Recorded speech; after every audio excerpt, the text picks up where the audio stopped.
Hi everybody, it's New Jersey Garden, and today I wanted to do a garden tour and just show you what's in bloom. This is a flower called Anise hyssop. It's an herb. It's in the mint family, so it spreads pretty readily, and it's going to have these slightly bigger purple flowers on them, and the bees love this flower. And then back here I just have planted a lot of zinnias, and we had a lot of rain yesterday and some of them toppled over, but they're popping back up and most of them are doing fine. Here I had some daylilies that finished blooming. This is called alyssum, this white flower here, and then this little flower right in front of it is called ageratum.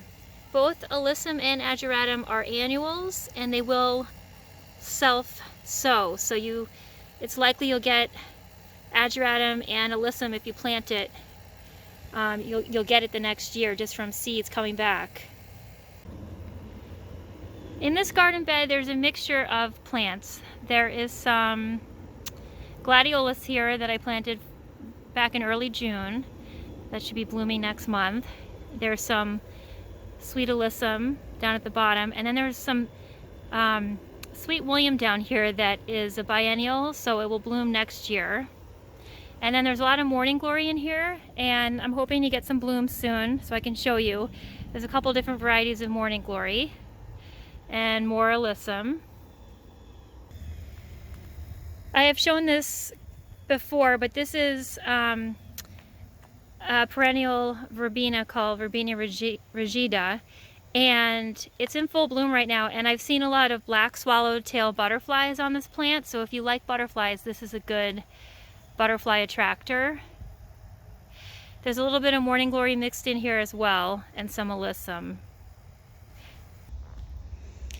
Over here in this garden bed I planted a lot of zinnias, so I'm excited to see those pop up, hopefully in a couple weeks. They always seem like they take a while. And then I had some daylilies here that I started cleaning up. They bloomed a few weeks ago and they're finished. And then we have this big garden bed in the front of our house, and right here, this little plant here is a new addition. I planted, I think, 5 of these in the garden. These are shrubs. They're called silky dogwood. So they're supposed to get pretty big, and I'll be pruning them probably in the spring. And I'll show you if there's any. I think there's supposed to be some flowers on them in the spring. And then this flower that's flopping a little bit because of all the rain is called yarrow. And I have yarrow in a few different spots in the garden. It's really drought tolerant, it's deer resistant. It comes in a lot of different shades. I have a lot of pink and red shades.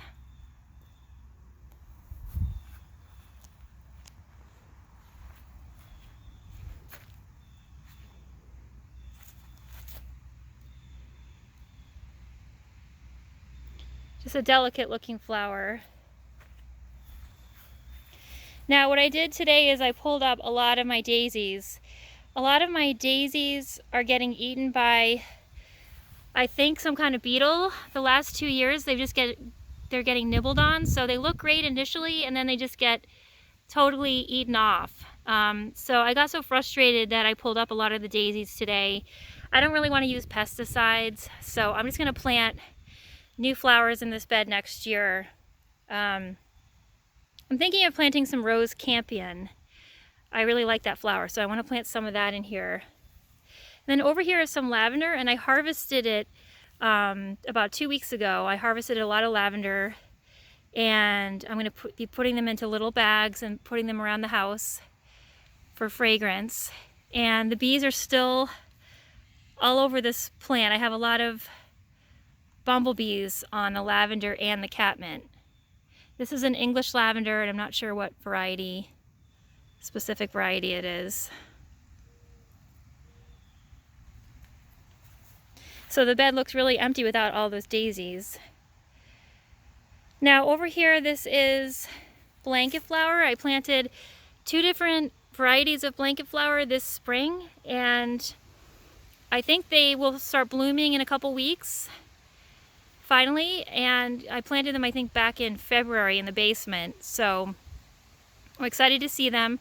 In the past I've grown blanket flower with these lobed leaves like this, and then I've also planted it with like curvy leaves, so it looks like most of mine, my new seedlings have the lobed leaves. So we'll see what the flower looks like. It should be like a red and orange and yellow flower, and it's drought tolerant.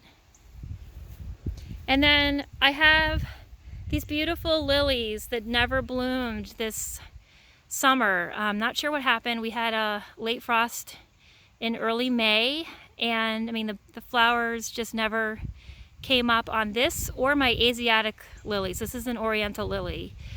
So I'm not sure what happened, but they didn't bloom on my Asiatic or my oriental lilies this year. There is some catmint that's still, it's at the end of its bloom, and it's still attracting a lot of bumblebees. Here's some more yarrow that got knocked over from the rain. This is more of like a reddish tones.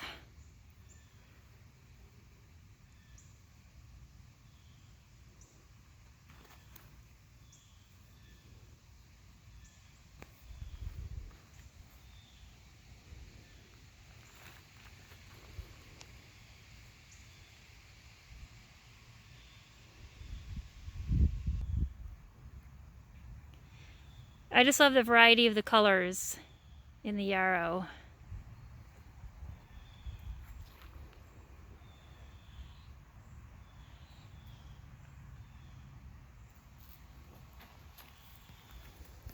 In this garden bed I'm going to have a lot of brown-eyed Susans popping up. And this is a crepe myrtle that will bloom in about a month. There's a lilac shrub, more brown-eyed Susans. And then I have a coneflower that's just starting to bloom. I'll show that one, that's in full bloom. They get pretty tall. And then what I have blooming right now is liatris. I love it because it's pest-free and deer resistant. And they have these really cute purple flower spikes. They start out on the top and then they work their way down. So they're just starting to open up now.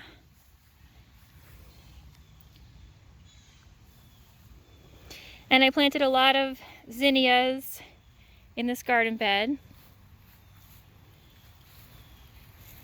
There's some more blanket flower. I'll just walk around and show you some more yarrow.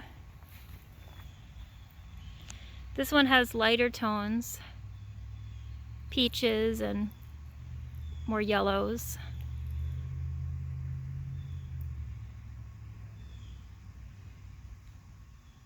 Now I've seen yarrow like in the woods, and that yarrow has a funny smell. It's white and it has a very strange odor, but this yarrow does not have any odor.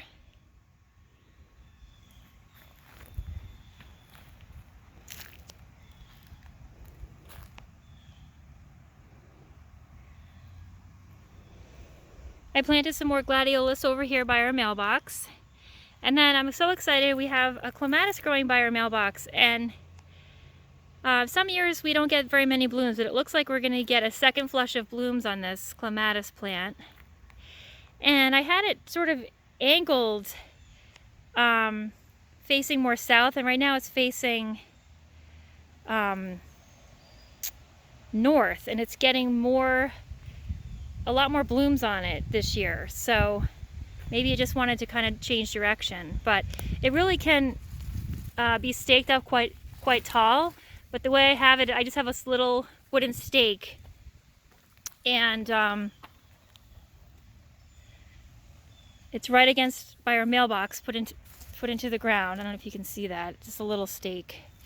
And really, it should be a taller stake, but what happens is the vine just kind of topples over and cascades over. So those flowers are so nice. I wish I knew what variety this one is. If anyone knows, please share.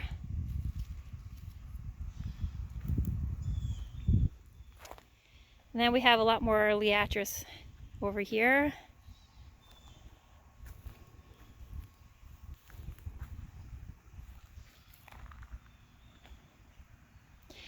We had a sunflower that got knocked down by the rain yesterday, so I tried to stake it up.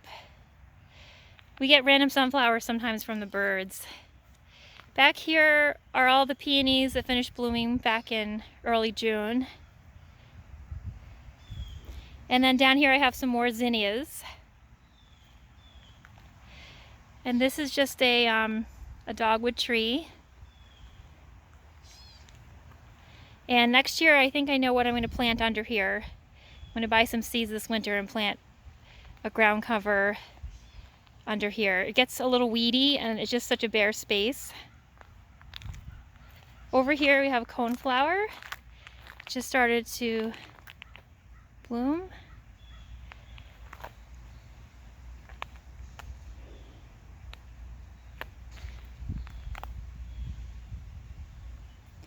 And then down here are all the black-eyed Susans that I planted.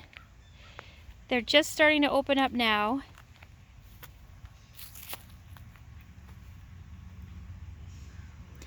So I'll be sure to show you guys when this is in full bloom.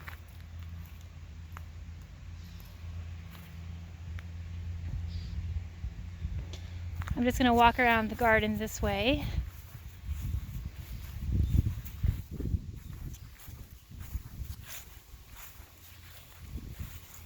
This is a blanket flower that will be blooming soon.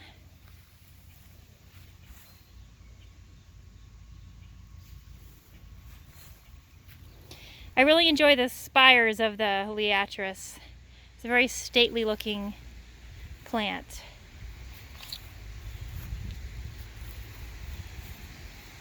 And butterflies and bees really like the liatris.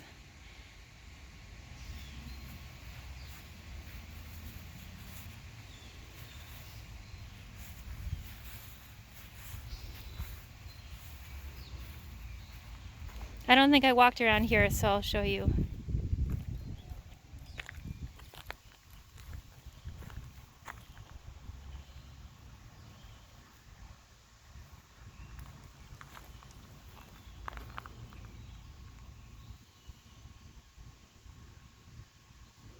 They make really good cut flowers.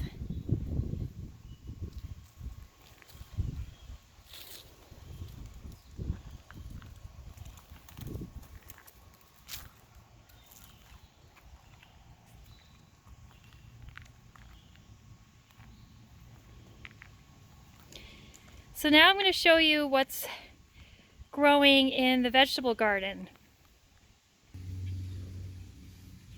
So the first thing I want to show you are the strawberries. So these strawberries produce fruit in June. They're June-bearing strawberries. And I got these at a farm, and I don't know what variety they are, but I see that they are producing runners, and these runners are starting to get roots on them. So what I'm going to do is find some space in the garden to plant these runners. I'm going to cut off the stem from the mother plant and plant this runner in the ground to make a new strawberry plant for next year. Because I've read strawberry plants only last about 4 years, and I think that's how I'm going to do it. I'm going to try to get these plants established this summer, so that they can produce fruit next year. So I love cucumbers, and I'm growing 2 different types of cucumbers, and I wanted to show you, these are the swing cucumbers. They're kind of a little narrower than the other cucumber that I'm growing, which is the Ukrainian cucumber. I think I'll pick these tomorrow. I like them to get big, but not too big. They are slicing cucumbers, so these should get picked when they're about 8 inches long. You don't want to pick them when they're all yellow. Sometimes they get yellow at the bottom, and that means it's overripe. So I have a couple cucumbers in here. There's another one. Let me show you. There's another one. I love the flavor of these Ukrainian slicing cucumbers. So I'm gonna compare these to the swing cucumbers that I have over on this side and see what the taste difference is. And then over here I have squash. And the squash produced a lot of male flowers the last 3 weeks, and I saw some baby fruit forming on some of the squash. So let me try to show you.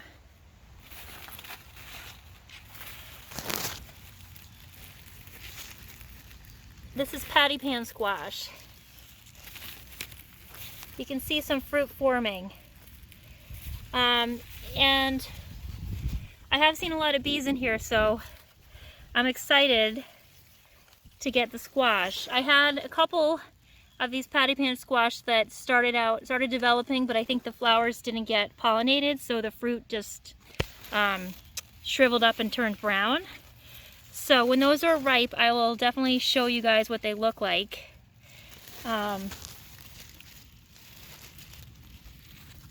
There's one right there. That might be our first one, but I'll wait a few days to pick it. And then I have a whole bunch of other squash over here that's a lot smaller. So we'll see what happens with those. The Swiss chard is doing great. I have it planted pretty close together, and I've been harvesting it about once a week, and it's really good. It's rainbow Swiss chard.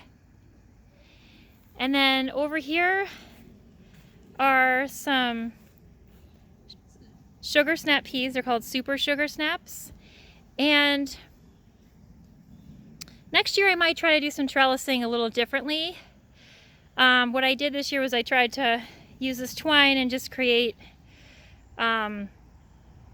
little rungs for the vines to, for the tendrils to latch onto, and they are latching onto them, but I'm finding that I have to kind of weave the peas in and out of the trellising. So next year what I might do is just every week, you know, take some twine and just wrap it around the whole front of it, and just kind of keep going up every week and putting one strand of twine around it all to kind of catch it. Because this seemed like it was too much work doing these little individual twinings. So the peas are really big and they're juicy and delicious. And we just started getting a lot of them. At first we were just getting a few a day, and now we're getting, you know, 15 or 16 peas a day.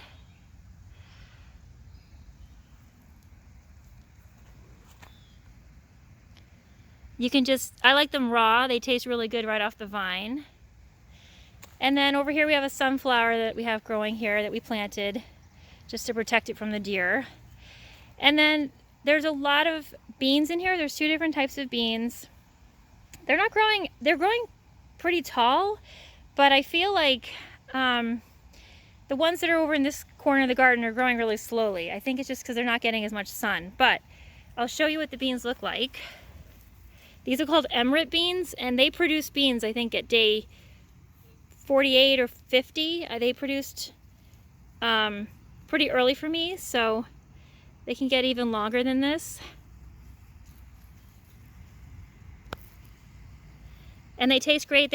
I noticed that they're kind of like, when you pick them too early, they have kind of like a furry texture. So I wait until they're nice and long, like that. And then we're growing a purple bean, which has beautiful purple flowers.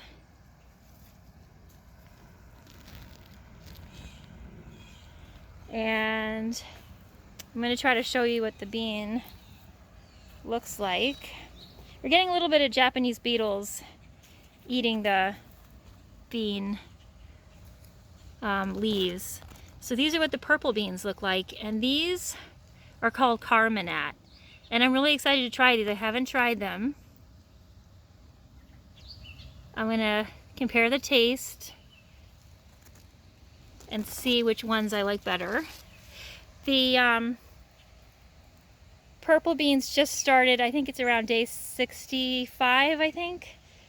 So, purple beans just started developing a little later than the Emerite beans, than the green beans. And then over here there's an herb that I planted to attract bees, and it kind of toppled over in the rain. Has a really pretty blue flower. It's called borage. It has like a really nice star-like flower. And I believe the flower is edible. And I'll put on the screen what vegetables it's good to plant borage next to. It's like one of the companion plants for certain vegetables. And I'm forgetting what vegetables, so I'll put that on the screen. They don't have any fragrance as far as I can tell, but they're attracting the bees. Then on my deck I have a little raised bed, and I have some lettuce growing in it.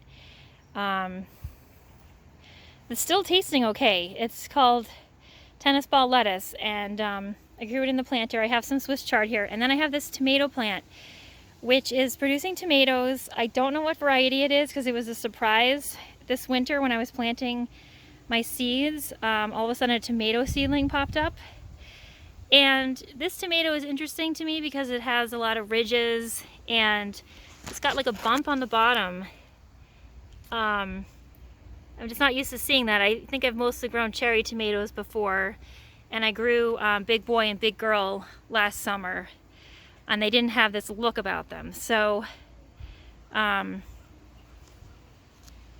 just hoping these do okay. I had some bad luck last year with my tomatoes, so trying to keep this watered and staked. I don't know if it's a determinate variety or an indeterminate variety, so because of that I haven't been pruning it. So we'll see what happens. Thank you so much for watching this video. Have a great day, and please subscribe.